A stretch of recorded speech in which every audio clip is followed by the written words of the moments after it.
दैदिप्यमान कथाश्रवण करतोय. पंचम दिवस आज आहे. हा असं. सद्गुरुनाथ महाराज की. गेल्या 2-3 दिवसापासून त्या कथेत एवढं माणूस तल्लीन घेवलं की वारही लक्षात राहीना. काय आजचा कितवा दिवस आहे काय काही समजना. चालू आहे कथा, अत्यंत सुंदर कथा चालू आहे, त्याच्यामुळे काही लक्षात राहीना. असो तुम्ही लक्षात, तुम्ही जागृत श्रोते, त्याच्यामुळे लगेच लक्षात आणून दिलं. आणि सुंदर असा हा भक्ती प्रसंग. आणि गेल्या 4 दिवसापासून आपण भगवंताचे आपल्या हृदयाचा ठाव घेणाऱ्या भिन्न भिन्न अंगाने आपण ती कथा ऐकतो. आणि आपल्या हृदयामध्ये आपण प्रत्यक्ष बदल करण्याचा प्रयत्न आपल्या जीवनात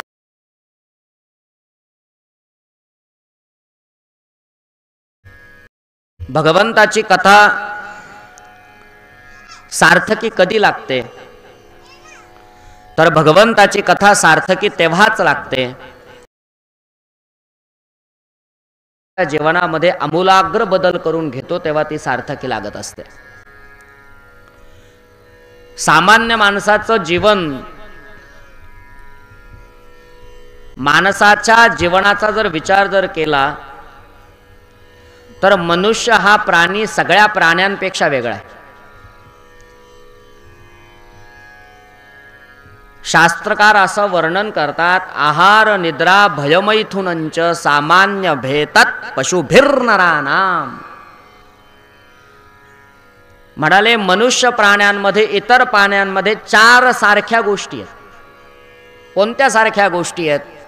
पहिली गोष्ट म्हणजे आहार, भोजन. आणि भोजन. दुसरी गोष्ट आहे निद्रा म्हणजे झोप. तिसरी गोष्ट आहे भय भीती. आणि चौथी गोष्ट आहे ती गोष्ट म्हणजे इतर प्राण्यांसारखं त्या ठिकाणी संतती निर्माण करणं. ही चौथी गोष्ट सारखी. 4 गोष्टी सारख्या आहेत. पण मनुष्य वेगळा कधी ठरतो तर मनुष्याच्या ठिकाणी असलेली बुद्धी आणि मनुष्याचं हे वेगळेपण आणि मनुष्याला कर्माचा ध्यास हे त्याचं वेगळेपण ठरतं. याच देई घाड देवाचे भजन आणि कहे ज्ञान नाही कोठे आणि कहे ज्ञान नाही कोठे. याच देई घाड देवाचे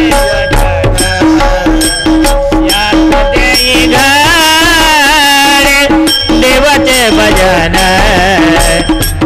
आणि काय दान नाही कोठे आणि काय दान नाही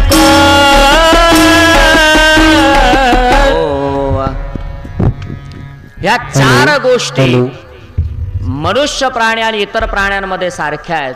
पण मनुष्य हा वेगळा कशाने ठरतो तर त्याच्या बुद्धीने वेगळा ठरतो. त्याला चांगलं काय, वाईट काय, काय योग्य आहे, काय अयोग्य आहे याचा विचार करण्याची क्षमता मनुष्य नावाच्या प्राण्यामध्ये आहे. मनुष्य हा वेगळा ठरतो. पण मनुष्याला मिळालेला हा देह, ह्या देह सार्थकी लावण्यासाठी त्यानं काहीतरी साधना करायला पाहिजे. आणि मनुष्य नाही ह्या 4 गोष्टीत अडकून पडतो. आयुष्यभर आहार, काही लोक नुसतं जेवणच करत राहतात, सकाळ दुपार संध्याकाळ जेवतच राहतात, काम कमी करतात, जेवणच जास्त करतात. काही लोक भजन कमी करतात, भोजन जास्त करतात. एखाद्या जर पंक्तीला गेलेला असेल ना, भजन चालू असलं का भजन नाही ऐकावं वाटत. हो, मस्त बट्ट्या झालेल्या आहेत, सुरण कधी वरण कधी पडतं कधी पोटात जातं याचाच विचार असतो. वेळ झाला वेळ झाला वेळ झाला एवढंच फक्त, बाकी काही नाही,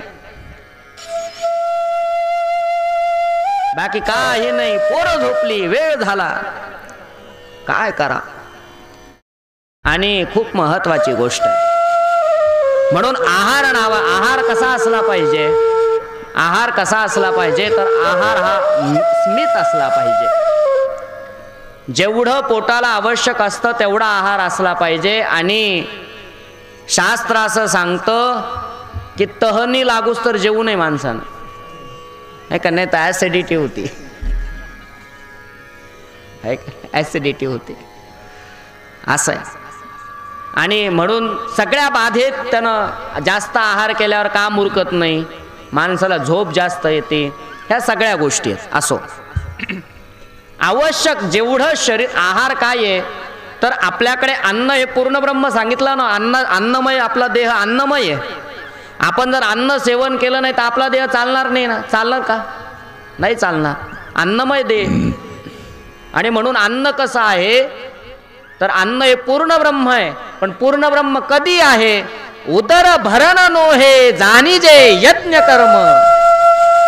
पोट भरायचं म्हणून जेवायचं नाही, आपल्या पोटामध्ये जठराग्नी नावाचा एक अग्नी आहे, त्या अग्नीला शांत करण्याकरता जेवढा पाहिजे तेवढाच आहार घेतला पाहिजे. असो, पण मनुष्य काय करतो, जास्त आहार घेतो आणि मग त्याच्यावर कोणत्याही साधनेत त्याचं मन लागत नाही, भगवंताच्या नामात मन लागत नाही, कामात मन लागत नाही, कशात मन लागत नाही. असो, काही लोक दुसरी जी म्हणजे निद्रा नावाची गोष्ट, झोप, काही लोक नुसती झोपतात, काही काम नसतं, आराम करतात पद्धतशीर. त्यांना कधी काही विचारलं आपण ते म्हणतात काय चाललं, काही नाही, आराम चाललं, मस्त, काहीच नाही, काय काय. आणि एवढा काही मस्त आराम करतात की जगामध्ये काय चाललं काही त्यांना घेणं देणं नसतं, मस्त आराम. एखादी गोष्ट जर काही आलेली असली गावामध्ये बरं का, आणि एखादा आराम करणारा झोपाळू जर माणूस असला त्याला विचारलं का रे गावात काय घडलं, मला काय माहिती, अरे सगळ्या गावाला माहीत झालं, जाऊ द्या, काय. झोपाळू प्राणी आणि जास्त झोपही चांगली नाही. चला पुढे. त्याच्यानंतर ह्या जीवनाला घातक नावाच्या गोष्टी त्या ठिकाणी आहे. आणि तिसरी गोष्ट आहे भय नावाची गोष्ट. मनुष्य जास्त घाबरला पण नाही पाहिजे, नाहीतर जास्त घाबरलेला व्यक्ती सुद्धा घराच्या बाहेर पडू शकत नाही. काही लोक सगळ्याच गोष्टीला घाबरतात, टू व्हीलरवर घाबरतात, फोर व्हीलर मध्ये घाबरतात, पाळण्यात बसायला घाबरतात, पाण्यात घाबरतात, एकटं जायला घाबरतात, अंधाराला घाबरतात. आता मध्ये मध्ये तर बाघाला बिबट्यालाही घाबरत होते, घाबरण्यासारखी गोष्ट आहे. आणि जास्त घाबरणंही योग्य नाही का नाही. म्हणून जास्त घाबरण्यानं काय होतं, आपलं आरोग्यदृष्ट्या काय होतं, आपलं हृदय कमकुवत होतं. आणि एखाद्या वेळेला जर अचानक एकटं राहायची वेळ आली रे आली की त्या माणसाला पळता भुई थोडी का नाही, असं होतं. म्हणून जास्त घाबरलेले काही कामाचं नाही. आणि चौथी गोष्ट, जास्त संसारामध्ये रममान होणं सुद्धा नाही. संसार करत असताना कसा करावा, शास्त्रानं सांगितलं की ज्या वेळेला मनुष्य गृहस्थाश्रमामध्ये पदार्पण करतो आणि गृहस्थाश्रम व्यवस्थित केल्याच्या नंतर जेव्हा स्वतःचा मुलगा करता धरता होतो, नातू होतो, तेव्हा त्या व्यक्तीनं आपोआप निवृत्त झालं पाहिजे सगळ्या कामातून, सगळ्या कामातून. आहे का नाही. आपल्याकडे नेहमी प्रभू रामचंद्र दशरथांचं उदाहरण देतात.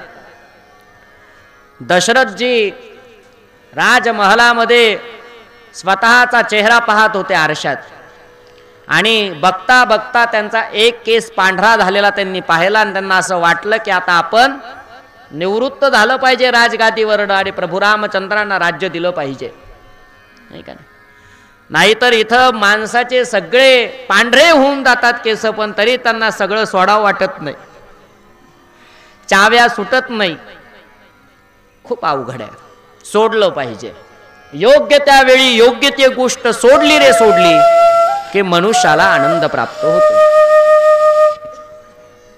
त्याच्याही पुढे की मनुष्यानं स्वतःचा जीव आपल्याला हा तो देह मिळालेला हा दुर्लभ आहे, लक्षात ठेवा. हा दुर्लभ आहे, हा पुन्हा पुन्हा मिळत नाही तुम्हाला, हा पुन्हा पुन्हा मिळत नाही.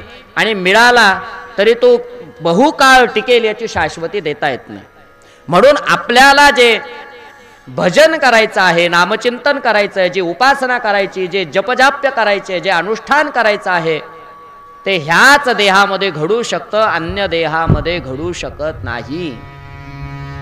आणि म्हणून आपला याच देई घडे देवाचे भजन, याच देई घडे देवाचे भजन, देवाचे वचन,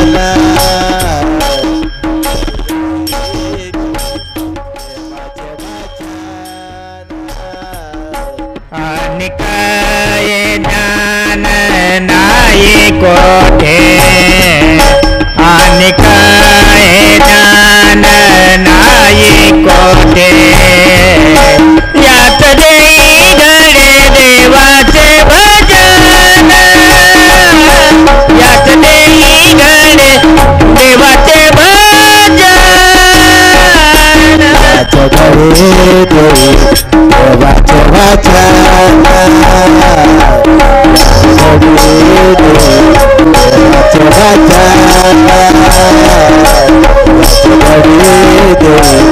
देवाचे वचन.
म्हणून तर ह्या देहानेच परमार्थ घडू शकतो, अन्य देहाने परमार्थ घडू शकत नाही. पण एवढं सगळ्या संत महात्म्यांनी आपल्याला वेळोवेळी हे प्रतिपादित करून सांगितलं, वेळोवेळी सांगितलं. आता तरी पुढे हाच उपदेश नका करू नाश आयुष्याचा, सकलांच्या पाया माझे दंडवत, आपुलाले चित्त शुद्ध करा. सगळ्या संत महात्म्यांनी सांगितलं, पण मनुष्य ऐकायला तयार नाही.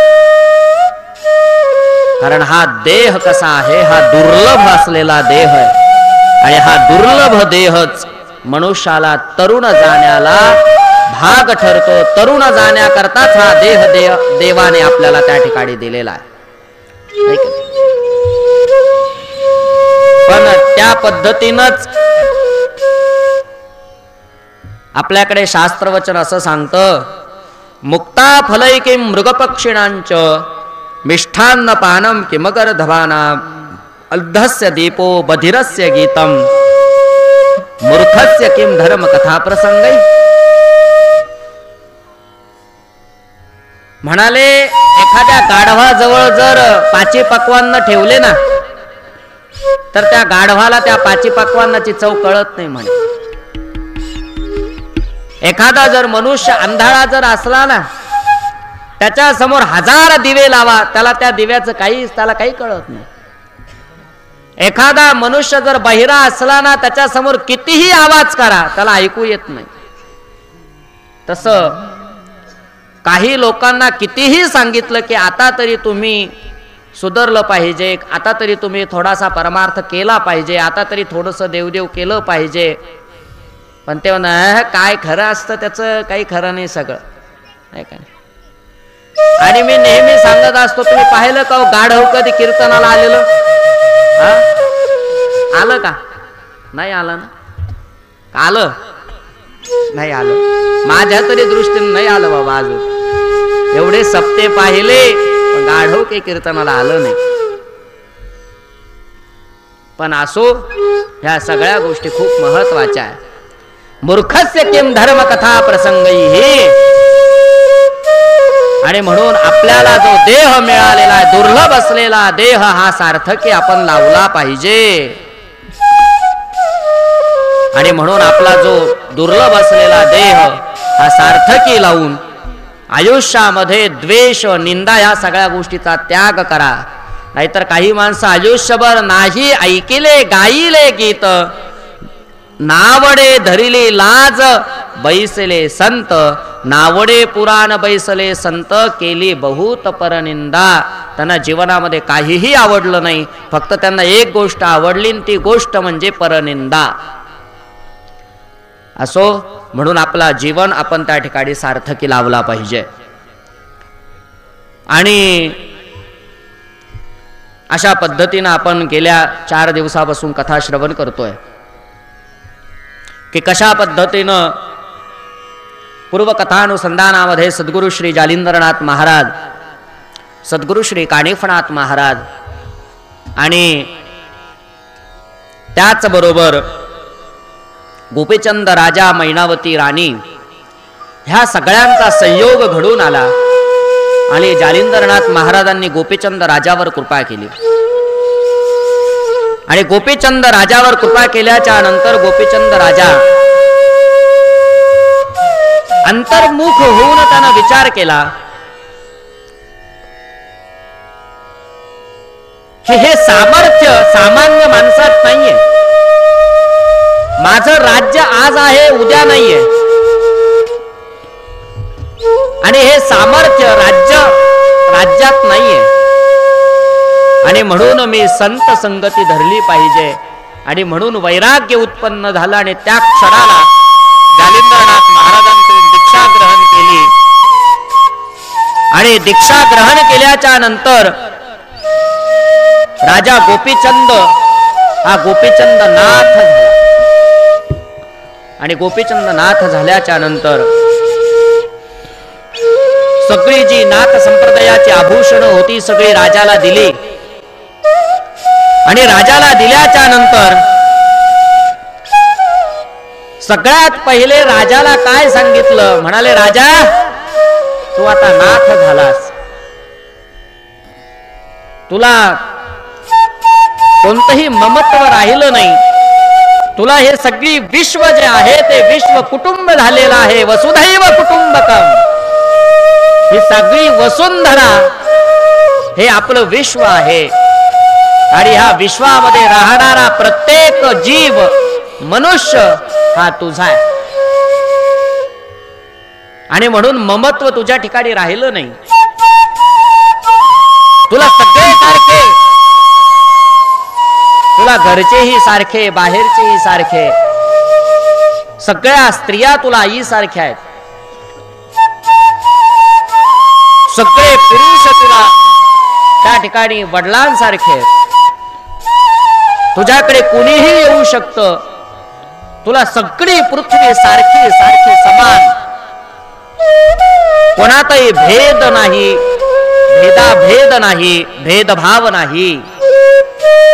आणि असं सांगितल्याच्या नंतर मग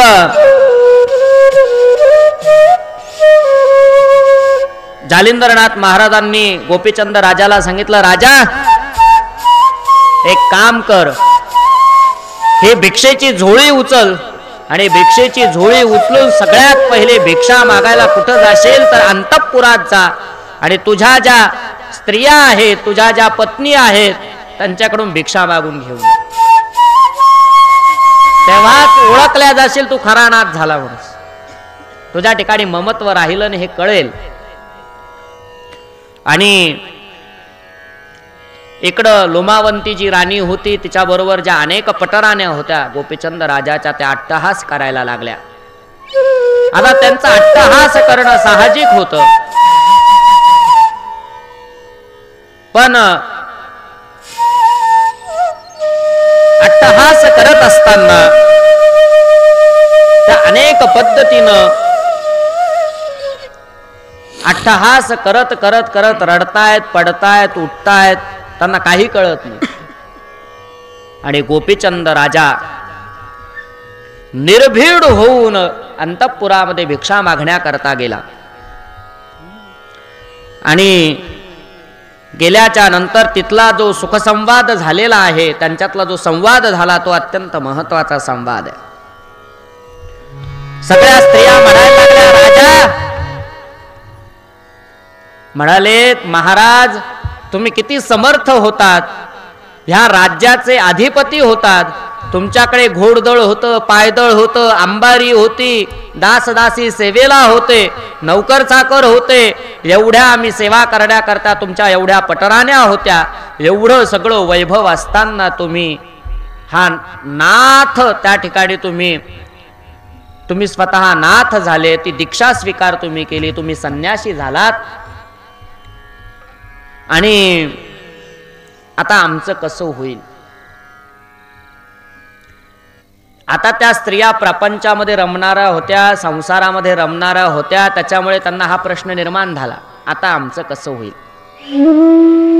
तसं पाहिलं तर त्यांनी भाग्य मानायला पाहिजे होतं, कारण गोपीचंद राजा नुसतेच नाथ संप्रदायाची दीक्षा नव्हती घेतली तर ते चिरंजीव झाले होते, चिरंजीव. आणि त्यांना खूप शोक वाटला, खूप दुःख करायला लागले. पण शेवटी त्या असं म्हणाल्या, ठीक आहे तुम्ही संन्यास घेतला, नाथ संप्रदायाची दीक्षा घेतली, काही हरकत नाही, पण तुम्ही काय करा, इथेच राहा, आम्ही तुम्हाला काय करतो, आम्ही तुम्हाला छान अशी कुटिया बांधून देतो, तुम्ही त्या कुटियामध्ये राहा आणि कुटियामध्ये राहा, तिथे आम्ही तुमची त्या ठिकाणी सेवा करू. आणि सगळ्या स्त्रिया गोपीचंदाला म्हणतात, जिथे सगळे तुमचे होते, तुम्हाला त्या अरण्यामध्ये इथून तुम्ही प्रवास करणार, त्या अरण्यामध्ये तुम्हाला कोण मिळणार आहे, कोण भेटणार आहे. गोपीचंद म्हणाले, एरी म्हणे विश्वरूप, घर घर आई घर घर बाप, इष्टमित्र भगिनी गोतरूप, शिष्य साधक मिरवती. आणि अशा पद्धतीनं त्यांनी सांगितलं की मला आता कोणतंही नातं उरलेलं नाही, आणि मग तुम्ही मला पटकन भिक्षा घाला, मला जाऊ द्या. पण त्या सगळ्या राणी पुन्हा राजाला म्हणायला लागल्या, तुम्ही एवढा अट्टहास करू नका, इथं राहा, तुम्हाला सवय नाही. अहो रोज एशीच्या गाडीतनं फिरता तुम्ही, तुम्हाला ही कडाक्याची थंडी थोडीच मानवणार आहे काय.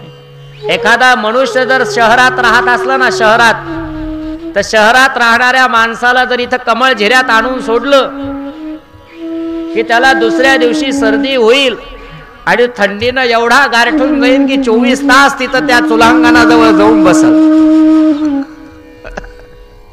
आहे की नाही शहरातला माणूस. आणि तसंच आहे गोपीचंद राजा VIP पर्सन आहे का, VIP पर्सन, आणि त्यांना सवय नाही कशाची, आणि एकदम ते डायरेक्ट संन्यास त्यांनी ग्रहण केला, आणि आता कसं होईल. पण त्यांची अत्यंतिक श्रद्धा आपल्या श्री गुरूंवर होती. आणि मग राणी म्हणायला लागली, म्हणाले अहो इथं सगळी सेवा करायला तुम्ही जंगलात गेले आणि जंगलात गेल्याच्या नंतर तुमच्या शरीरावरचा कंथा जर फाटून गेला तर तुम्ही काय करशाल, कोणाकडे मागशाल? तेव्हा गोपीचंद म्हणतात, ये रू म्हणे योग आचरता दिव्य कंथा होईल. आम्ही जर योग आचरण केलं तर त्या योगाच्या आचरणानं आम्हाला दिव्य कंथा निर्माण होईल, आम्हाला बाह्य आवरणाची काही आवश्यकता नाही. त्याच्यानंतर त्या स्त्रिया म्हणाल्या, तुमच्याकडे जी शिंगी आहे, जी सारंगी आहे, ती जर फुटून गेली, तुटून गेली, तर मग तुमच्या जवळ कोण आहे, कोण काय वाजवताल तुम्ही? आणि तेव्हा गोपीचंद म्हणतात की सगुण निर्गुण शिंगी सारंगी असती दोन, आगम निगमाचे तंतू ओवून सुख संवाद करीन मी. म्हणाले शिंगी आणि सारंगी फुटली तर फुटू द्या म्हणे. गोपीचंदांता फुटली तर फुटू द्या, पण आमच्या सारख्या योग्यांकडे म्हणाले सगुण आणि निर्गुण नावाच्या दोन शिंगी सारंगी, आणि त्या सगुण आणि निर्गुणाचं ज्ञान करून घेण्याकरता आम्ही आगम आणि निगमाच्या मंत्रांनी त्याच्या तंतू होऊ, आणि तंतू होऊन आम्ही ते सगुण आणि निर्गुण जाणून घेण्याचा प्रयत्न करू. आता हा विचार करतोय आपण. पहिल्या दिवशी दुसऱ्या दिवशी विचार केला होता आपण की नाथपंथीय वेशभूषा काय असते, पण नाथपंथीय वेशभूषा ही वरवरच्या अपेक्षा अंतरंगातली जास्त असते, आणि ज्याच्या अंतरंगातली हे वेशभूषा तयार झालेली असते तो त्या ठिकाणी खरा नाथ असतो, हे लक्षात ठेवा. म्हणून सगुण आणि निर्गुण भगवंताचं स्वरूप कसं आहे, तर भगवंताचं स्वरूप निर्गुण आहे. देव कसा आहे? निर्गुण आहे. पण देव सामान्य माणसाला कळत नाही, म्हणून देव म्हणाला, बाबा सामान्यांना, सामान्य जे माझी लेकरं आहे, जीव आहे, त्यांना मी कळत नाही. म्हणून देव काय करतात, देव अवतार धारण करून येतात, नाक डोळे तोंड सगळं सगळं, आणि सगुणात येतात, आणि सगुणात आल्याच्या नंतर सामान्य लोकांना वेड लावतात, आणि मग सगुणाची हळूहळू उपासना करायला लागली. आता मला सांगा, ज्याला आपण कधी पाहिलेलंच नाही त्या व्यक्तीला, जर एखाद्या व्यक्तीला आपण पाहिलेलंच जर नसेल तर आपण त्याच्यावर विश्वास ठेवतो का? पाहिलेलंच नाही त्याला, कधी विश्वास ठेवत नाही. पण एखाद्या व्यक्तीनं त्या व्यक्तीला पाहिलेलं आहे आणि तो त्याचं वर्णन करून सांगतोय, तेव्हा मात्र आपण काय म्हणतो, नाही बाबा हा वर्णन करून ज्या अर्थी सांगतोय त्या अर्थी ह्या व्यक्तीनं तो व्यक्ती पाहिलेला आहे आणि तो सांगतोय हे खरं आहे. म्हणून आपण देव पाहिलेला नाही, पण संत महात्म्यांनी तो देव पाहिला, आणि पाहिल्याच्या नंतर तो अनुभवला, आणि अनुभवल्याच्या नंतर अभंग रूपामध्ये, ओवी रूपामध्ये लिहून ठेवलं, आणि लिहून ठेवल्यामुळे आपल्याला तो सोयीस्कर झाला. नाही, संतांनी पाहिलेला आहे, आपण विश्वास ठेवायला काय हरकत? पाहिला पाहिला नंदाचा नंदन, पाहिला पाहिला नंदाचा नंदन, पाहिला पाहिला नंदाचा नंदन, पाहिला पाहिला नंदाचा पाहिला पाहिला नंदाचा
पाहिला पाहिला नंदाचा नंदन पाहिला पाहिला नंदाचा नंदन पाहिला पाहिला नंदाचा नंदन नंदाचा नंदन सद्गुरुनाथ महाराज की जय. आणि म्हणून आपल्याला जरी भगवान कळत नसले, निर्गुण स्वरूपामध्ये असलेले भगवान आपल्याकरता सगुणामध्ये आले आणि आपल्याकरता सगुणामध्ये येऊन ते कळायला लागले बरं का. निर्गुण लवकर कळत नाही माणसाला, आहे का नाही. पण आता जर मी सगळ्यांना प्रश्न विचारला, पांडुरंग कसा दिसतो, पांडुरंग कसा दिसतो, पटकन डोळ्यासमोर चित्र येतं, पांडुरंग असा दिसतो. जे गेलेले नाही त्यांच्यासाठी नाही बरं का हा प्रश्न. जे नित्य नेमानं वारीला जातात, जे नित्य नेमानं भगवंताचं दर्शन घेतात त्यांच्यासाठी प्रश्न हा. जे कधीही ज्यांनी अजून पंढरपूरच पाहिलं त्यांच्यासाठी प्रश्नच नाही हा. आणि जे हुकून चुकून देव करतात त्यांच्यासाठी नाही, पण जे नित्य नेमानं वारीला जातात, पाण्याची बाटली घेते आणि वारीला जाऊन भगवंताचं मुख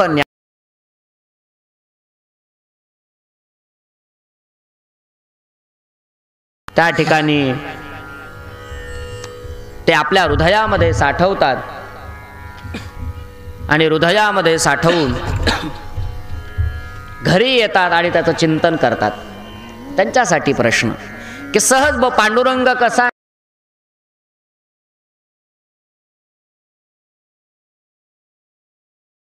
अर्धन मिलन त्याचे नेत्र आहे, सावळा त्याचा रंग आहे, दोन्ही हात त्यानं करकटेवर ठेवलेला आहे, असं सुंदर स्वरूप आहे.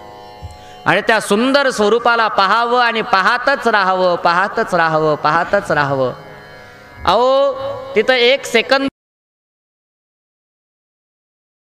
मंदिराच्या गाभाऱ्यामध्ये जावं आणि ते सुंदर सुकुम सगळं शरीर सुंदर दिसण्याकरता चाललंय, पण मन मात्र कोणी सुंदर करीना, काहीच नाही. मन मात्र काळ कुट्टच आहे का नाही. हा, बाहेरून लगेच आपण सुंदर संतूर साबण, लाईक बॉय शरीर, पण मनामध्ये साचलेली जी घाण आहे ती कशानं शुद्ध होईल हो महाराज. ती शुद्ध झाली पाहिजे, लक्षात ठेवा. म्हणून तर संत रोहिदास महाराज सांगतात, मन चंगात कठवते में गंगा. मन चांगलं ठेवा, सगळं तुमच्या जवळ आहे. मन पवित्र ठेवा, सगळं तुमच्या जवळ आहे. हे खूप महत्वाची गोष्ट आहे. मन करा रे प्रसन्न, सर्वचे देते कारण, सर्वचे देते कारण, सर्वचे देते कारण. मन करा रे प्रसन्न, सर्वचे देते कारण, सर्वचे देते कारण, सर्वचे देते कारण, देते कारण. आणि म्हणून आपण विचार करतो आहोत की आसन मनुष्य कशासाठी करतो, तर शरीर चांगलं राहावं म्हणून. पण आसनाने मन सुद्धा चांगलं राहतं बरं का. कारण मन जर प्रसन्न असेल तर सगळं जग प्रसन्न वाटतं, आहे का नाही. तुम्ही बघा, सकाळी जर आपण एखाद्या वेळेला लवकर जर उठलो ना, स्नान केलं, सकाळी सूर्य उगवायच्या आत जर स्नान केलं ना, एकदम प्रसन्न राहतो माणूस दिवसभर. कारण काय, मन प्रसन्न, म्हणून चित्त प्रसन्नम भुवन प्रसन्नम असं सांगितलेलं. आणि अशा पद्धतीनं ते महाराज म्हणाले, खेचरी भूचरी उभय, या दोन मुद्रेचे नाव सांगितले. खेचरी मुद्रा कशी आहे, तर खेचरी नावाची मुद्रा खूप अवघड आहे, ती सगळ्या योग्यांना जमत नाही, सगळ्यात अवघड मुद्रा आहे. ज्या पद्धतीनं स्वतःची बरं का आपल्या स्वतःची जीभ नाकाच्या शेंड्याला लावता येत नाही, हे घरी करून पहा आरशासमोर. लावता येत प्रयत्न केले. खेचरी मुद्रा ही अत्यंत अवघड मुद्रा आहे. आपली जी जीभ असते ती जीभ बाहेर काढून तिला आत उलटी करून, उलटी केल्याच्या नंतर जीभीचा जो शेंडा असतो तो शेंडा आतमध्ये जी टाळू जीभ असते त्या जिभेला लावायचा असतो. आणि जिभेला लावल्याच्या नंतर मग तिथून जे अमृत प्राशन होतं ते अमृत. सोपी नाही खेचरी मुद्रा, अवघड आहे. आणि ती सगळ्याला नाही जमत, ते जे खरे योगी असतात त्यांना जमते. आणि म्हणून खेचरी आणि भूचरी मुद्रा, आणि अशा पद्धतीने अनेक मुद्रा शास्त्रानं सांगितलेल्या आहेत. म्हणून त्यांनी सांगितलं की बाबा आमच्या कुबडी फावडी गेल्या तर जाऊ द्या, काही फरक नाही पडत, पण आमच्याकडे खेचरी आणि भूचरी नावाची कुबडी फावडी आहे, त्याच्यावर आम्ही निरंजनी डोळा लावू म्हणाले. त्याच्यानंतर स्त्रिया म्हणती शैल्य तुटून गेल्या पुन्हा नाल कुठून, एरी म्हणे मोक्ष युक्ती समान शैल्य भूषण मिरवी गे. शैली जर तुटून गेली तर तुम्ही काय करताल, तर त्यांनी सांगाली मुक्ती नावाची शैली आम्ही तिचं वर्णन करू. त्याच्यानंतर त्या म्हणाल्या तुमच्या कानातल्या जर कर्णमुद्रिका हरवून गेल्या, कुणी चोरून नेल्या, कारण आता तुम्ही पहिलेच राजे असल्यामुळे तुमच्या कानात काही तांब्याच्या आणि पितळाच्या थोडीच मुद्रा आहे, काही राजा असल्यामुळे सोन्याच्या मुद्रा आहे, नेल्या कोणी चोरून तर त्या म्हणाल नेल्या तर नेल्या, नाही का. आणि गुरुकृपेनं आम्हाला वेगवेगळ्या प्रकारच्या योग आसन आणि ज्या मुद्रा सांगितलेल्या आहेत त्या गुप्त अशा कर्णद्वारामध्ये आम्हाला आमच्या गुरुजींनी आधीच कर्णमुद्रिका लावलेल्या आहे, त्याच्यामुळे ह्या वरच्या चोरीला गेल्या तरी चालते म्हणे, काही अडचण नाही. आणि अशा पद्धतीनं असा अनेक संवाद त्या ठिकाणी सांगितल्याच्या नंतर त्या ठिकाणी त्यांनी भिक्षा ग्रहण केली.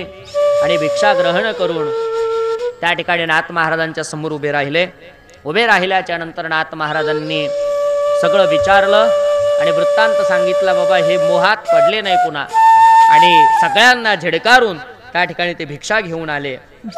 तेव्हा जालिंद्रनाथ महाराजांना त्या ठिकाणी खूप आनंद वाटला. आणि आनंद वाटल्याच्या नंतर त्यांना त्या ठिकाणी पुढे हळूहळू त्या ठिकाणी मार्गक्रमण तीर्थाटना करता त्यांना पाठवलं. आणि तीर्थाटना करता पाठवल्याच्या नंतर पुढे रस्त्यानं चालता चालता गौड बंगाल देशाचा त्याग केला आणि कौल बंगाल नावाच्या देशामध्ये राज्यामध्ये त्यांनी त्या ठिकाणी प्रवेश केला. प्रवेश केल्याच्या नंतर त्या कौल बंगाल नावाच्या देशामध्ये त्या देशाचा जो राजा होता त्या राज्यामध्ये त्यांची बहीण त्या राजघराण्यामध्ये दिलेली होती आणि तिचं नाव होतं चंपावती. आणि मग त्या चंपावतीचे सासरे होते ते राजे होते, त्यांचं नाव होतं तिलकचंद. आणि असं सुंदर मोठं त्यांचं सुद्धा राज्य होतं, भव्य दिव्य राज्य होतं. पण आता गंमत अशी झाली की गोपीचंद राजानं नाथ संप्रदायाची दीक्षा ग्रहण केली, संन्यास घेतला आणि एवढं मोठं असलेलं बलाढ्य राज्याचा त्याग करून राजा तीर्थाटन करण्याकरता एका सामान्य माणसासारखा, एका नाथ योग्यांसारखा तो पैपै निघालेला आहे. सगळ्या लोकांना आश्चर्य आणि मोठ्या मोठ्या लोकांच्या गोष्टी लवकर व्हायरल होतात. सामान्य माणसांपेक्षा मोठ्या लोकांच्या गोष्टी लवकर व्हायरल होतात, नाही का. एखाद्या बड्या नेत्यानं जर एखादी गोष्ट केली, कुठं करू द्या, दिल्लीत करू द्या, आपल्याला इथं दुसऱ्या मिनिटाला इथं खबर येईल, आहे का नाही. तसं राजा गोपीचंद खूप मोठा माणूस आणि त्यांनी एवढी मोठी दीक्षा घेतल्याच्या नंतर सगळीकडे कानोकानी चर्चा व्हायला लागली. आणि मग चर्चा झाल्याच्या नंतर मग काय करावं, ती चर्चा त्या कौल बंगाल देशातही गेली आणि जिथे तिची बहीण राहत होती. आणि बहीण राहत असताना आता गंमत अशी होती, त्यांचं नातं संबंध होतं. आता गोपीचंद राजांना तर काही नाते नव्हते, उरले नाते नव्हते राहिले, सगळं जग त्यांच्या करता कुटुंब झालेलं होतं, नातं राहिलं नव्हतं. पण आता गंमत अशी झाली की तिलकचंद राजाला असं वाटायला लागलं की काय करा बाबा, एवढं मोठं राज्याचा त्याग केला ह्या माणसानं, आणि लोक आपल्या म्हणायला लागले पाहो तुमचा पाहुणा, पाहो तुमचा पाहुणा, पाहो तुमचा पाहुणा. आणि आता तसं पाहिलं तर याच्यामध्ये अपमानाची गोष्ट काही नव्हती, है का नाही. अपमानाची गोष्ट कशाला म्हणतात तो, है का नाही. एखादा मनुष्य बरं का, एखादा मनुष्य जर वाईट मार्गाला लागलेला असेल आणि वाईट मार्गाला लागलेला असेल, चोऱ्या करत असेल, है का नाही, तर मग मनुष्य आपली ओळख लपवतात. काय करतात, ओळख लपवतात की नाही. जवळचा पाहुणा राहू द्या, ओळख दाखवत नाही, त्यानंतर आपला काही संबंध नाही हो, तुमचाच पाहुणा आहे तो, आपण आहे आमचा नाही तो पाहुणा, है का नाही. आणि मनुष्य आपोआप ओळख लपवतो. कारण काय, याचं कारण हेच असतं की मनुष्याला ही गोष्ट आवडत नाही, आणि आवडत नसल्यामुळे त्याच्या पाठोपाठ त्याची तर आपण काय म्हणतो, त्याची पूर्ण त्या ठिकाणी त्याची लाज सगळी गेलेली असते. सगळ्या समाजामध्ये सगळ्या व्यवहार करताना सगळं त्याचे धिंडवडे निघालेले असतात, आणि असं वाटतं आपल्याला बाबा त्याच्याबरोबर आपल्याला लोक नावं ठेवतील, काय त्याच्याबरोबर राहत्या, है का नाही. एखादा माणूस किती सज्जन राहू द्या, किती सज्जन बरं का, पण तो जर एखाद्या पिणाऱ्या माणसाच्या सोबत दिसला रे, दिसला की का हो कुठे गेलते आज, कुठे गेलते, नाही ना इथंच गेलतो, इथं कुठे गेलते सोबत, है का नाही. गल्लीतून जरी गेलो तर ही गाडी इकडून कस काय आली आज, कधी जात नाही गाडी असतात. आणि म्हणून खूप त्या ठिकाणी ह्या सगळ्या गोष्टी महत्वाच्या. आणि तसं हा बलाढ्य राजा, तिकडं त्यांचे व्याही बलाढ्य, सगळं बलाढ्य होतं, आणि तसं पाहिलं तर याच्यात अपमानजनक काही नव्हतं.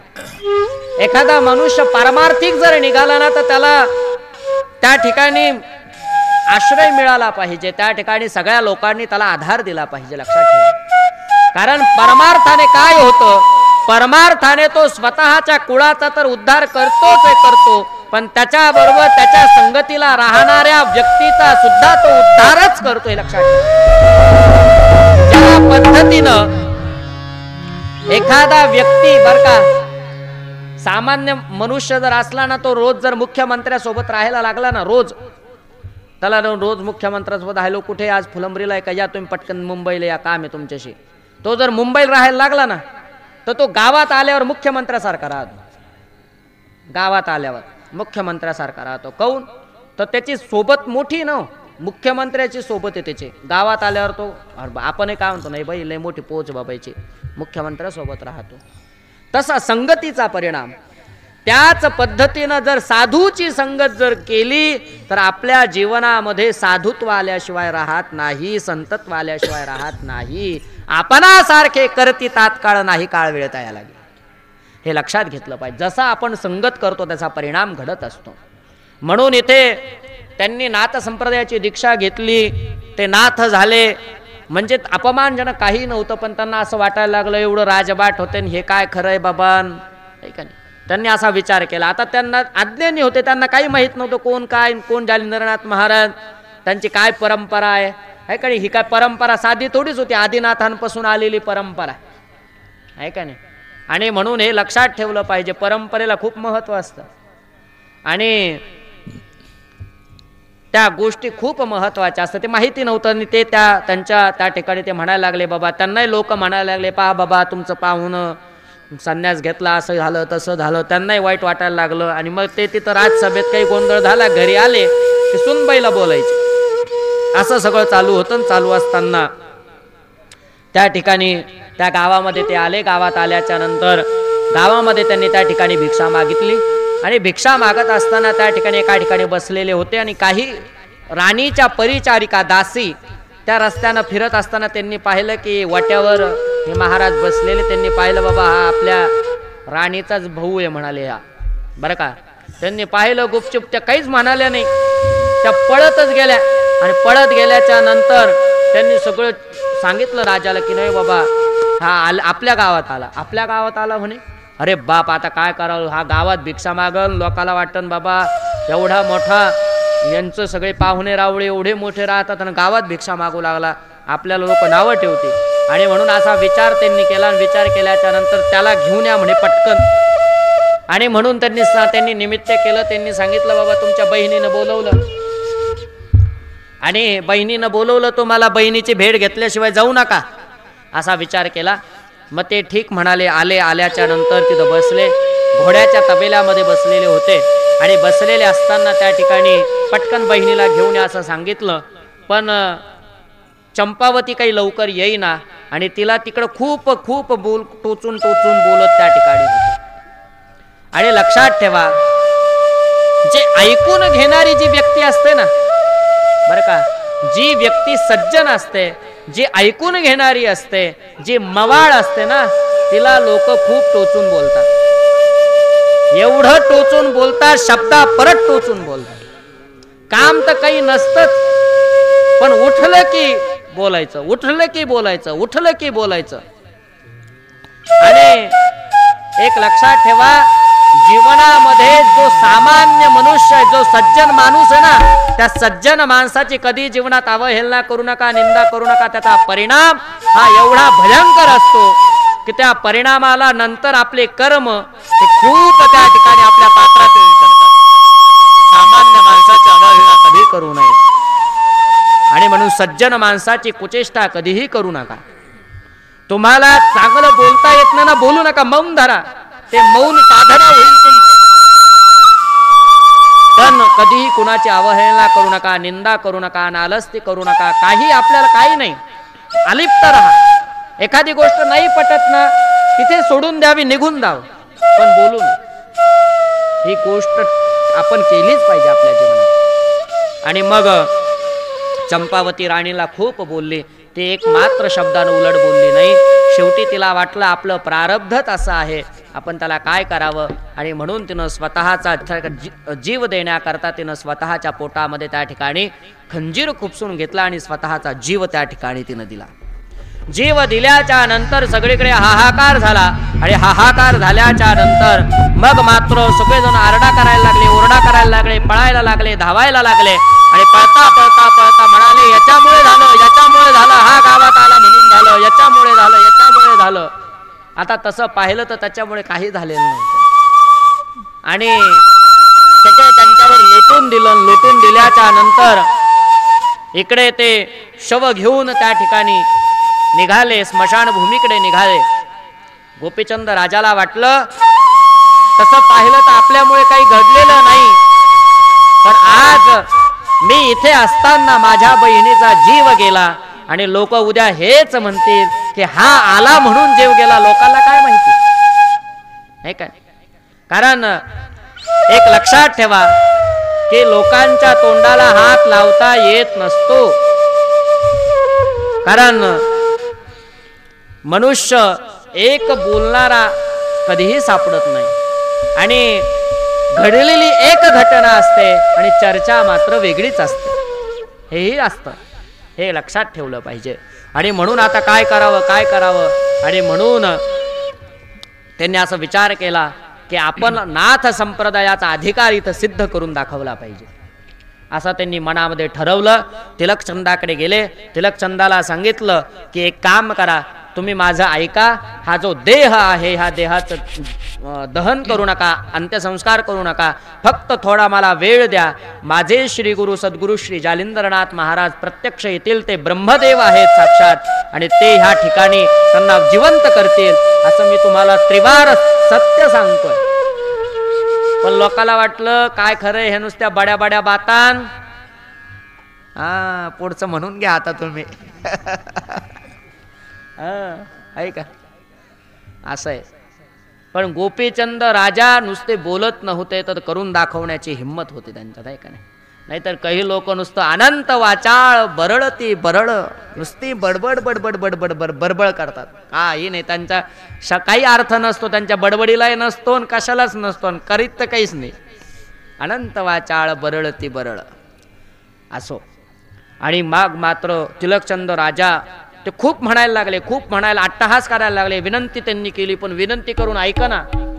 शेवटी ते ताडकन एक नाथपंथी वेशात उभे राहिले आणि म्हणाले, तुमच्यात जर हिंमत असेल तर चंपावती सोबत माझं दहन करा आणि त्याच्यानंतरच्या परिणामाला तुम्ही तयार राहा म्हणाले. काय होतं ते. आणि मग तिलकचंदाला वाटलं आता खूपच अटीतटीचा सामना आला, म्हणून त्यांनी सांगितलं ठीक आहे म्हणे, जाय, तुला तुझी एवढीच फुशारकार मारतोय तू तर ठीक आहे म्हणाले, आम्ही जाळत नाही, अंत्यसंस्कार करत नाही आम्ही, पण पटकन ये म्हणे. गोपीचंद राजा निघाले, पण इकडं त्यांना तात्पुरतं वचन दिलं होतं, पण इकडं त्यांनी काय केलं, इकडं त्या ठिकाणी जे प्रेत होतं ना, ते प्रेत त्या ठिकाणी जाळायला सुरुवात केली. पण गोपीचंद राजाच्या पुन्हा लक्षात आलं आणि गोपीचंद राजाच्या लक्षात आल्याच्या नंतर त्या ठिकाणी पुन्हा ते गेले. पुन्हा गेल्याच्या नंतर ते म्हणाले जाळू नका, पण कमीत कमी मला हात तरी द्या म्हणे. म्हणून एक हात काढून दिला, नंतर बाकीचं ते शरीर जाळून टाकलं, अंत्यसंस्कार झाले आणि मग ते निघाले पुन्हा पुन्हा गौड बंगाल देशाकडे निघाले. आणि मग निघाल्याच्या नंतर रस्त्यानं चालता चालता चालता चालता चालता अंतःकरणाची धाव त्यांच्या श्री गुरूंच्या हृदया पटलापर्यंत पोहोचले. आणि सद्गुरु श्री जालिंदरनाथ महाराज त्यांच्या लक्षात आलं की माझं बाळ वापस येतंय, काहीतरी त्याला दुःख झालेलं दिसतंय आणि त्याचं दुःखाची निवृत्ती करणं माझं कर्तव्य. आणि म्हणून क्षणाचाही विलंब न करता व्यान नावाचं अस्त्र त्यांनी त्याचा मंत्राचा जप केल्याबरोबर ज्या पद्धतीनं वेगात एखादं विमान जावं, तसं सद्गुरु श्री जालिंदरनाथ महाराज एवढ्या तीव्र वेगानं 1000 किलोमीटर लांब एका क्षणात पोहोचले. आणि क्षणात पोहोचल्याच्या नंतर तिथे गोपीचंद राजाला विचारलं, काय तुला काय अडचण आहे, काहून मागं फिरला. म्हणाला, महाराज अशी अडचण आहे, तुम्हाला न सांगता कळू येते अंतर, आणि तुम्हाला न सांगता सगळं अंतर आमचं अंतरंग कळतं तुम्हाला महाराज. गोपीचंद राजा त्यांनी सगळं विदित केलं आणि विदित केल्याच्या नंतर जालिंदरनाथ महाराज सगळे गेले. गेल्याच्या नंतर तोपर्यंत हे सगळे घरी आले होते. घरी आल्याच्या नंतर तिलकचंद मात्र मस्त खुर्चीवर बसला. नाथ महाराज आले. नाथ महाराजांनी त्या तिलकचंदाकडे पाहिलं पण नाही आणि पाहिलं नसल्याच्या नंतर तिथं त्या ठिकाणी पाहिलं पण नाही, एका आसनावर बसले आणि कुठे काय असं विचारल्याच्या नंतर त्यांनी ते हात दाखवला आणि हात दाखवल्याबरोबर सद्गुरु श्री जालिंदरनाथ महाराजांनी संजीवन मंत्राचा प्रयोग केला आणि प्रयोग केल्याबरोबर ती चंपावती होती तशी जशीच्या तशी पुन्हा उठून त्या ठिकाणी जिवंत झाली.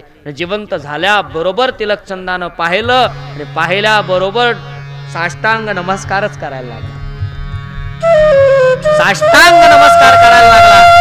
आणि मग काय विचारता, जो बोलायला तयार नव्हता तो मात्र त्यांना म्हणायला लागला, नाही महाराज सोन्याचं सिंहासनावर बसा, नाही इकडे बसा, नाही तिकडे बसा, नाही तिकडे बसा, नाही तिकडे बसा. ते म्हणाले आता बसत नाही आम्ही, नाही. पण शेवटी तो विनम्र झाला आणि विनम्र झाल्याच्या नंतर नाथ महाराजांचं आदरातिथ्य केलं. आदरातिथ्य केल्याच्या नंतर त्या ठिकाणी त्यांनी सांगितलं की चंपावतीच्या हातानं त्या ठिकाणी आजचा स्वयंपाक करा आणि असं तेव्हाच मी ते भोजन करील, जेवण करील असं सांगितलं. चंपावतीच्या त्या ठिकाणी तिच्या हातानं भोजन त्यांनी त्या ठिकाणी नाथ महाराजांनी केलं. आणि त्या चंपावतीला जसं मैनावतीवर अनुग्रह केला होता तसाच चंपावतीवर सुद्धा सद्गुरु श्री जालिंदरनाथ महाराजांनी अनुग्रह केला आणि अनुग्रह करून त्या ठिकाणी त्यांना अजरा अमर त्या ठिकाणी केलं. आता याच्यात दोन गोष्टी कोणत्या, पहिली गोष्ट अनुग्रह आणि दीक्षा, ह्या दोन गोष्टी वेगळ्या आहेत, लक्षात ठेवा. अनुग्रह कशाचा होतो, अनुग्रह म्हणाले तारक मंत्राचा उपदेश दिल्यावर अनुग्रह होतो, लक्षात ठेवा. ज्या वेळेला आपल्याला मंत्र उपदेश दिला जातो तो अनुग्रह असतो. म्हणजे प्रत्येक संसारी मनुष्य हा अनुग्रहित होऊ शकतो. म्हणजे तो दीक्षा घेणं, दीक्षा म्हणजे संन्यास घेणं, संन्यास घेणं गोष्ट वेगळी गोष्ट आणि अनुग्रहित होणं वेगळी गोष्ट, हे दोन्ही गोष्ट. त्याच्यात पुन्हा माळ घालणं पुन्हा वेगळी गोष्ट.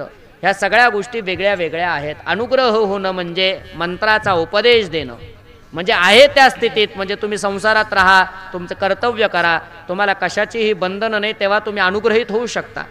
एखादा मंत्र ग्रहण आपल्या श्रीगुरूंकडून एखाद्या तारक मंत्राचा उपदेश घेऊन त्या मंत्राचा जप करावा, त्याचं पालन करावं अशा पद्धतीनं. आणि मग अशा पद्धतीनं सगळ्या घटनाक्रम त्या ठिकाणी होत गेला. तो घटनाक्रम होत असताना पुढे त्या ठिकाणी ही कथा संपून त्या ठिकाणी पुन्हा गोरक्षनाथजी महाराजांची कथा त्या ठिकाणी होते. गोरक्षनाथ महाराजांना कळालं की आपले श्रीगुरु श्रीराज्यामध्ये आहे. आणि मग गोरक्षनाथ महाराज श्रीराज्यामध्ये निघाले. श्रीराज्यात निघाल्याच्या नंतर त्या ठिकाणी कसं जावं त्यांच्या विचार करत असताना त्या ठिकाणी त्या कलंग देशामधून एक त्या ठिकाणी नर्तकी आलेली होती. आणि ती आलेली असताना त्या ठिकाणी काय करावं ते कळत नव्हतं, कसं त्याच्या श्रीराज्यामध्ये प्रवेश करावा. आणि म्हणून किलोत्तळा नावाची त्या ठिकाणी त्या स्त्री राज्यामध्ये राज्य करत होती. तिचं नाव किलोत्तळा त्या ठिकाणी होतं. आणि मग त्या ठिकाणी मच्छिंद्रनाथजी महाराज राहत होते त्या स्त्री राज्यामध्ये. स्त्री राज्यामधून बाहेर काढण्याकरता गोरक्षनाथ महाराज स्त्री राज्याकडे निघाले. आणि स्त्री राज्याकडे निघाल्याच्या नंतर त्या ठिकाणी मग त्यांनी एक नर्तकी होती, तिचा आश्रय त्यांनी घेतला की ती त्या स्त्री राज्यामध्ये आपली कला दाखवण्याकरता चालली होती. आणि चालली असताना गोरक्षनाथ महाराज म्हणाले मला तुमच्या बरोबर येऊ द्या. पहिल्यांदा ती म्हणते अचंबित पडली, म्हणाले महाराज तुम्ही एक तर पुरुष आहे आणि स्त्री राज्यामध्ये पुरुषांना बंदी आहे, पुरुषांना तिथे जाता येत नाही आणि त्याच्यामुळे तुम्हाला तिथं येता येणार नाही. आणि दुसरी गोष्ट तुम्ही तिथं आलात तरी तुमच्यात नेमकं काय कला आहे ते मला तुम्हाला दाखवावं लागेल. म्हणजे निदान तुम्हाला काहीतरी आलं पाहिजे. तिथं गेल्यावर का नुसते आपल्या भाकरी खायच्या, काहीतरी आलं पाहिजे की नाही काम. आणि असं म्हणल्याच्या नंतर गोरक्षनाथ म्हणाले पहिली गोष्ट स्त्री राज्यात येण्यापासून मला कुणीही रोखू शकत नाही, कोणीच नाही. आणि दुसरी गोष्ट तुम्ही कलेचं विचारला तर माझ्याकडे सगळ्या कला आहेत म्हणे, तुम्हाला कोणती कला पाहिजे? सगळ्या. मला नाटक करता येतं, मला गाणं म्हणता येतं, मला संगीत वाजवता येतं, मला राग कळतात, मला रागिण्या कळतात, मला पेटी वाजवता येते, मला तबला वाजवता येतो, मला मृदंग वाजवता येतं, मला झांज वाजवता येते, मला सगळं जेवढ्या कला आहे सगळं जमतं, काहीच नाही असं. आणि नाही म्हणाले नुसतं जमत नाही, गंधर्वासारखं गायन करू शकतो. आणि नाही म्हणाले मी हात जरी नाही लावला तर आपोआप सगळं वाजतं म्हणे. तबला आपोआप वाजतो, पेटी आपोआप वाजते, बासरी आपोआप वाजते. आणि याचं प्रत्यक्षित पाहायचं म्हणे, तुम्हाला पाहायचं म्हणे. काही नाही म्हणे, नाथ महाराजांनी गंधर्वास्त्राचा प्रयोग केला आणि सगळं वाजायला लागलं आपोआप. आणि ते वाजायला इतकं छान लागलं की दगड नाचायला लागले, दगड. आणि मग तिला वाटलं की हे काहीतरी चमत्कारिक बाबा यांना आपण न्यायला पाहिजे. आणि म्हणून गोरक्षनाथ महाराज दरकोस दर मुक्काम करत करत त्या ठिकाणी गेले. गेल्याच्या नंतर त्यांनी त्या स्त्री राज्याच्या वेशीवर 4 अस्त्राचं बंधन करून ठेवलेलं होतं. मारुतीराय त्या अस्त्रामध्ये अडकल्याच्या नंतर प्रभू रामचंद्रांनी सोडवलं. प्रभू रामचंद्र आणि मारुतीराय गोरक्षनाथ महाराजांकडे गेले, म्हणाले महाराज तुम्ही सगळं करा पण स्त्री राज्यात जाऊ नका म्हणे. आणि गोरक्षनाथ महाराज म्हणाले तुम्ही सगळं मागा, एवढं सोडून सगळं मागा, मी स्त्री राज्यात मच्छिंद्रनाथांना आणल्याशिवाय राहत नाही. आणि अशा पद्धतीनं त्या ठिकाणी झालं. मग त्यांना वाटलं हे आता आशा ऐकणार नाही, त्यांना वेगळ्या गोष्टीत गुंतव. पण हळूहळू गोरक्षनाथ महाराज त्या ठिकाणी गेले. तिथे गेल्याच्या नंतर ते सगळं गायन वादन चालू झालं. गायन वादन चालू झाल्याच्या नंतर मच्छिंद्रनाथ महाराज त्या सभेमध्ये बसलेले, सगळीकडून सगळ्या स्त्रिया, तिथली राणी, सगळं बसलेले असताना त्यांनी स्वतःचं स्वरूप पालटलं. आणि स्वतःचं स्वरूप पालटल्याच्या नंतर त्यांनी त्या ठिकाणी सुंदर असं त्या ठिकाणी वादन केलं. आणि वादनात काय केलं तर वाजवता वाजवता त्यांनी असा नाद काढला, चलो मच्छिंद्र गोरखाया, चलो मच्छिंद्र गोरखाया, चलो मच्छिंद्र गोरखाया, असा नाद काढला त्याच्यातनं. आणि नाद काढल्याच्या नंतर मग काय विचारता मच्छिंद्रनाथ महाराजांना वाटलं आता हा बाबा आला वाटतं, आहे का नाही. कारण त्यांना माहिती होतं इथून मला बाहेर काढण्याची ताकद फक्त आपल्या शिष्यातच आहे, बाकी कोणात नाही. आणि ही धून फक्त तोच वाजवू शकतो, दुसरा कोणी नाही वाजवू शकत. आणि मग ती सगळी धून सगळ्या सभेत वाजायला लागली. मग काय करावं. मग असा विचार पडल्याच्या नंतर किलोत्तळेनं विचार केला त्या मैनाकिनीनं विचार केला की आता काय करावं, अरे ही धून तर आज एवढे आपण संगीताचे कार्यक्रम ऐकले पण ही धून कोणी वाजवू शकलं नाही, आज कशी वाजते. आणि म्हणून तिनं सगळ्याला विचारलं याच्यात कोण आहे कोण आहे कोण आहे कोण आहे. आणि मग शेवटी जी वाजवणारी होती ना ती वाजवणारा होता, वाजवणारी नव्हती. आणि ती पकडल्या गेल्याच्या नंतर ते म्हणाले महाराज तुम्ही तुमच्या खऱ्या वेशात या बाबा हो. आणि मग गोरक्षनाथ महाराज खऱ्या वेशामध्ये आले आणि सांगितलं की मी त्या ठिकाणी मच्छिंद्रनाथजी महाराजांचा चेला, माझं नाव गोरक्षनाथ त्या ठिकाणी आहे. खूप आनंदाचं वातावरण त्या ठिकाणी घडल्याच्या नंतर गोरक्षनाथ महाराजांना त्या ठिकाणी खूप मोहित करण्याचा प्रयत्न केला, पण त्या ठिकाणी विषयांवर सुद्धा विजय मिळवलेले असल्यामुळे ते कशाच्याही अधीन गेले नाही, कशाच्याच नाही. आणि अशा पद्धतीनं त्यांनी त्या ठिकाणी मच्छिंद्रनाथजी महाराजांना आणि त्याचबरोबर मच्छिंद्रनाथजी महाराजांचे चिरंजीव मीननाथ महाराज यांना घेऊन त्या स्त्री राज्यातून त्या ठिकाणी बाहेर पडल्याच्या नंतर अशा पद्धतीनं त्या ठिकाणी ही दैदिप्यमान त्या ठिकाणी कथा आहे. आणि बाहेर पडल्याच्या नंतर पुढे ते अनेक प्रवास त्या ठिकाणी करतायत, पण त्या प्रवासाचं वर्णन त्या ठिकाणी आपण आता उद्याच्या कथेमध्ये ते करूया. आणि उद्यापासून आपल्या परममंगलमय ह्या नवनाथ भक्तिसार कथेचा उद्याचा आपला त्या ठिकाणी 6वा दिवस आहे. राहिले आता 2 दिवस त्या ठिकाणी आहेत. आणि उद्यापासून त्या ठिकाणी पंचकुंडात्मक प्राणप्रतिष्ठा ह्या पूजेला सुरुवात त्या ठिकाणी होणार आहे.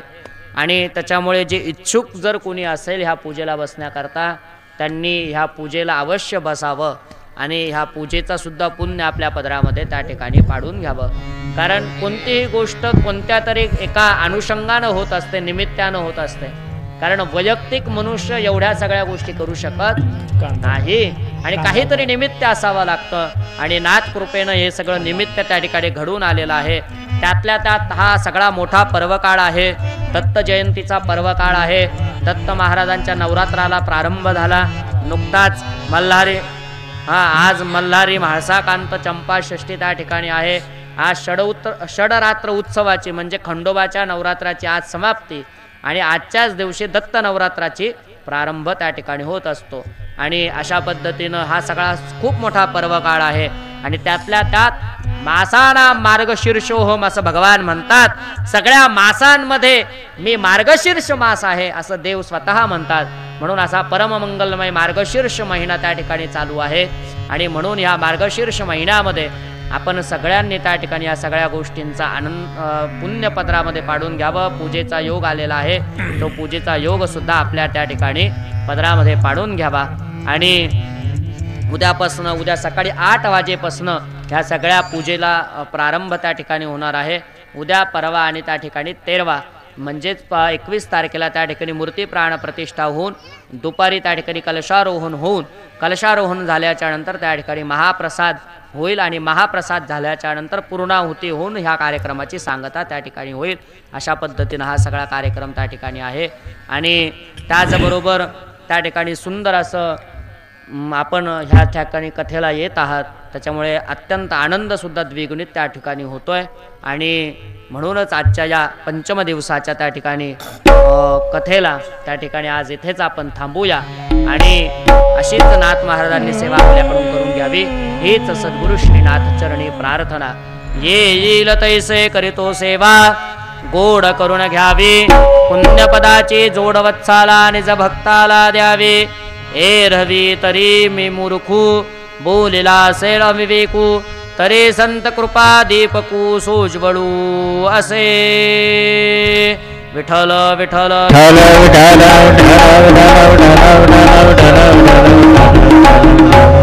कुंडलिक वरदा हरी विठ्ठल श्री ज्ञानदेव तुकाराम भगवान अवधूत चिंतन श्री गुरुदेव दत्त महाराज की सब साधु संतन की जय. आज के आनंद की जय. बाल गोपाल की जय. हरये नमः हरये नमः हरये नमः. आजचे जे यजमान आहेत त्या यजमानांनी आरती करता त्या ठिकाणी पुढे यायचं आहे. त्याचबरोबर जे जोडीनं आलेले आहेत त्यांनी जोडीनं सुद्धा त्या ठिकाणी आरतीला उभं राहायचं आहे. त्याचबरोबर उद्या कथेचा आपला 6वा दिवस त्या ठिकाणी आहे. उद्या प्रत्येकानं आरतीचं ताट आपलं आपलं घेऊन यायचं आहे आणि उद्या प्रत्येकाने जे इथे उपस्थित आहे उद्या प्रत्येकाने आरती त्या ठिकाणी करायची आहे. कानमुळं भाजी अवघी विठाबाई माझी, कानमुळं भाजी अवघी विठाबाई माझी, कानमुळं भाजी अवघी विठाबाई माझी, कानमुळं भाजी अवघी विठाबाई माझी. लसूण मिरची कोथंबिरी अवघा झालं माझं, अवघा झालं माझा, अवघा झाला माझा हरी, कांदमुळं भाजी अवघी विठाबाई माझी, कांदमुळं भाजी अवघी विठाबाई माझी, कांदमुळं भाजी अवघी विठाबाई माझी, कांदमुळं भाजी अवघी विठाबाई माझी. मोठनाडा विहीर दुरी अवघी व्यापली पंढरी, मोठनाडा विहीर दुरी अवघी व्यापली पंढरी, अवघी व्यापिली पंढरी, कांदमुळं भाजी अवघी विठाबाई माझी, कांदमुळं भाजी अवघी विठाबाई माझी, कांदमुळं भाजी अवघी विठाबाई माझी, कांदमुळं भाजी अवघी विठाबाई माझी. सौख्य म्हणे केला मला विठ्ठल पायी गोविला, सौख्य म्हणे केला मला विठ्ठल पायी गोविला, सौख्य म्हणे केला मला विठ्ठल पायी गोविला, सौख्य म्हणे केला मला विठ्ठल पायी गोविला, विठ्ठल पायी गोविला कांदमुळं भाजी अवघी विठाबाई माझी, कांदमुळं भाजी अवघी विठाबाई माझी, कांदमुळं भाजी अवघी विठाबाई माझी, कांदमुळं भाजी अवघी विठाबाई माझी, कांदमुळं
सुख करता दुःख हरता वार्ता विघ्नाचे डोळे पूर्वेचे कथा बोलाची, सर्वांगी सुंदर उठते मोराचे, कंठे झळके माळ गळा शोभे माळ मोठा फळाची.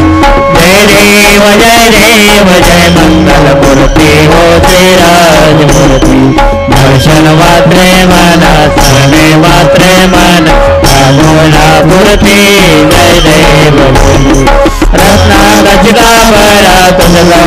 कुमरा चंदनाचे होते कुमकुम केशोरा नीरे जनिता मुकुट शोभत वरा वंदने पुरे चरणी गागरिया जय देव जय मंगल मूर्ति वो राज दर्शन मात्रे मन स्मरणे मात्रे मन पूर्ति जय देव लंबोदर पीतांबर परिवर वंदना सरल सोंड वक्र तुंग त्रिनयना दास रामाचा वटपाळी सगना संकष्टी पावा निर्वाणे रक्षावे सुरवर गजवदना जय देव जय मंगल मूर्ति ओ श्रीरामूर्ति दर्शन मात्रे मन स्मरणे मात्रे मन कारुणा पूर्ति जय देव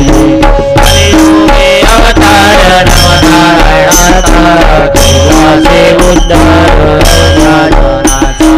नावेळा मूळ मार्ग ब्रह्मादिकाचा महिमा केला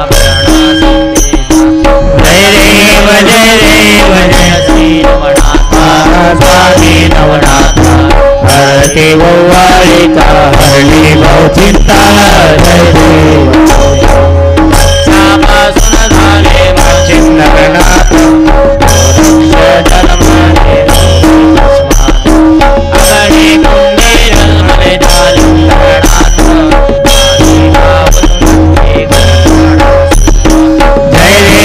जय देव जय श्री नवनाथा स्वामी नवनाथा स्वामी वौवाळिका हरणी भाऊ चिंता जय देव दीक्षे पात्रे जन्मले भरतनाथ देवलनाथ रेवणी चोटिरी नागनाथ जय देव जय श्री नवनाथा स्वामी नवनाथा स्वामी वौवाळिका हरणी भाऊ चिंता जय देव चरणापासून झाले जलपती नाथ गर्भाची उत्पत्ती भागीरथी कहरी गोपी नंद अडवंती नाथ श्रीराजा जन्मले जय नवनारायण परिमल अवतरले श्रवण विद्ये मध्ये भावीन आले धामे श्रवण करता गोपा केले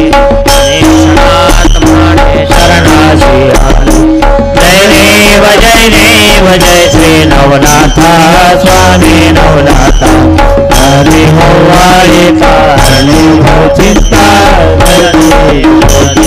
नवतव देवी कराळा ब्रह्मांडी बाळा विषय कंठे काळा त्रैलोक्य बाळा लावण्य सुंदर मस्तकी बाळा जय देव जय शिव शंकरा स्वामी शंकरा भारती वौवाळू गावाची वौवाळू गौरा जय देव गौरा बोळा नेमी विशाळा अर्धांगी पार्वती सुमनाचा बाळा विभूतीचे उदळा श्रीकंठ निळा अयसा शंकर शोभे जय शिव शंकरा स्वामी शंकरा भारती वौवाळू गावाची वौवाळू कर्पूर गौरा जय देव देवी दैंड सागर मंथन पै गेले त्यामध्ये अवती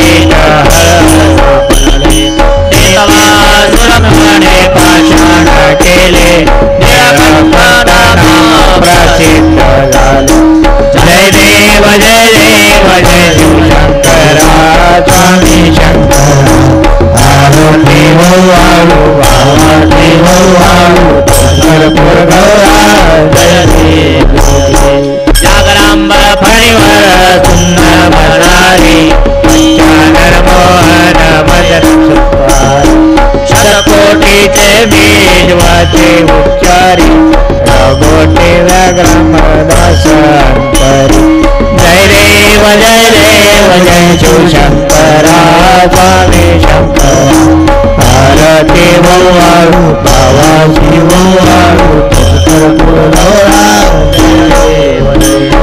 आरती ज्ञानराजा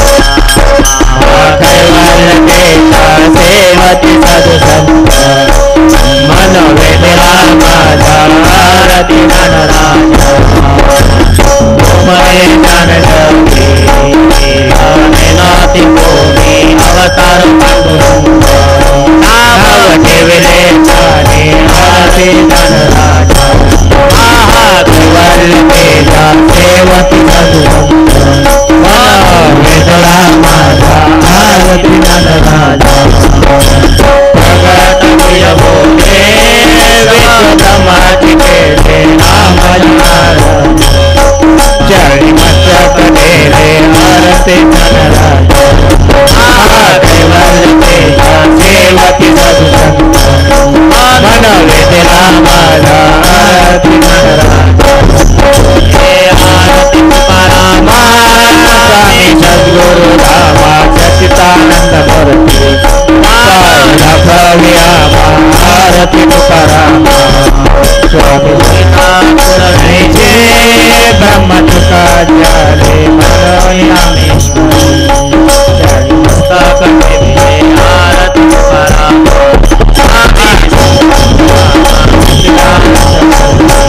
आरती परामा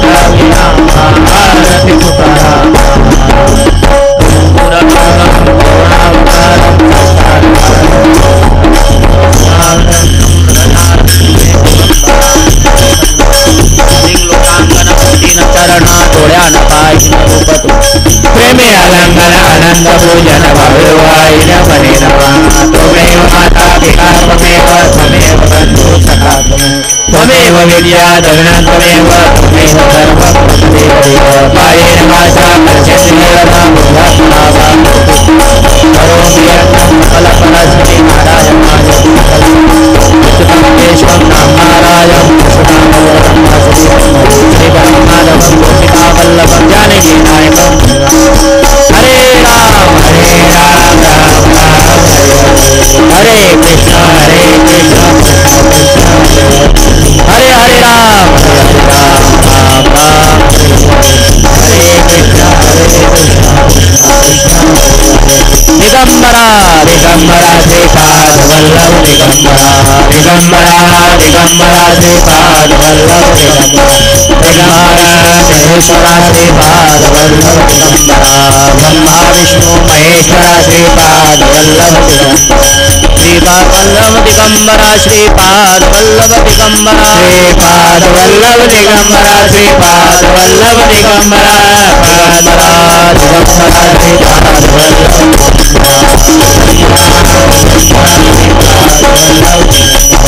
गोपाला गोपाला देवकी नंदन गोपाला गोपाला गोपाला देवकी नंदन गोपाला हो गोपाला गोपाला रे प्यारे नंदलाला गोपाला गोपाला रे प्यारे नंदलाला गोपाला गोपाला रे प्यारे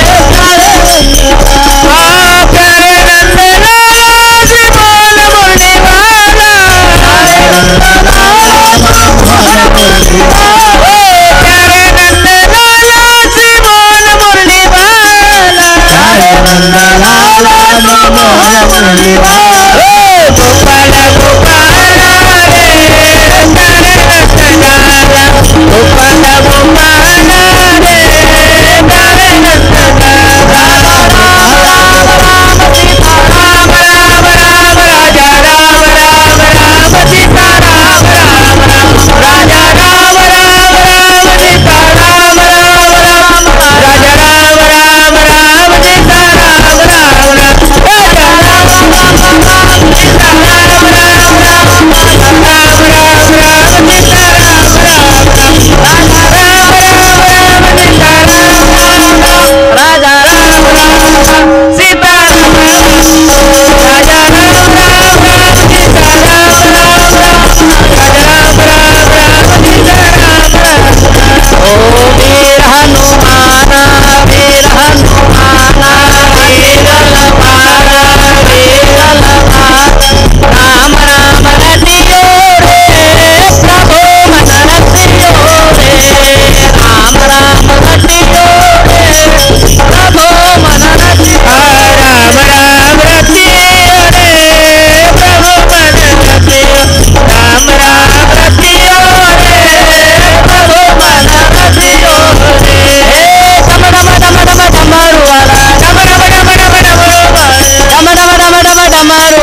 भगवान की, आज के आनंद की जय, धर्म के जय हो, अधर्म का नाश हो, में सद्भाव विश्व का कल्याण हो, गो हत्या बंद हो, सनातन वैदिक हिंदू धर्म के जय, आज के आनंद की जय, बाल गोपाल की जय, सब संतन की जय, नमः पार्वती पतये शिव हर हर महादेव का जीविजवेश्वर भगवान की जय, अलख निरंजन आदेश।